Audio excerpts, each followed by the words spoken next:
There's Questad. It's a good start. And Carlos, as usual, has burst out of the blocks.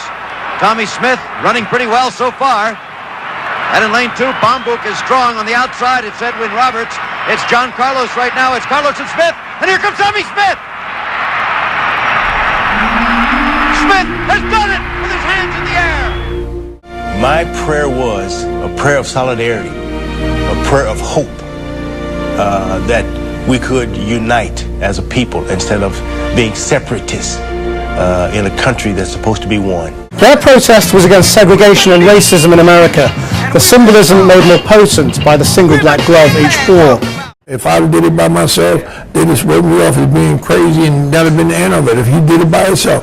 But that unified move was the thing that galvanized everybody to give some thought process as to why would these dudes be willing to sacrifice everything for their beliefs. Oh, absolutely. The photo of Tommy Smith and John Carlos and the whole movement of the Olympic Project for Human Rights is being talked about today because it was one of the most significant movements in American and, in point of fact, in world sports history. The photo of Carlos and Smith on the victory stand in Mexico City has been judged by many journalists and so forth around the world as the most iconic sports photo of the 20th century. Most certainly when you get Nelson Mandela bringing into his prison cell on Robben Island a photo of that protest. I didn't have a button on that said Olympic Project for Black people. I had a button that said Olympic Project for Human Rights.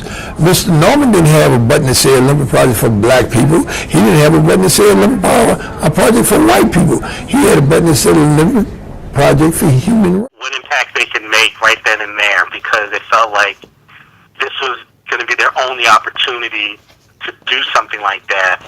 So they would never be in a position like that again.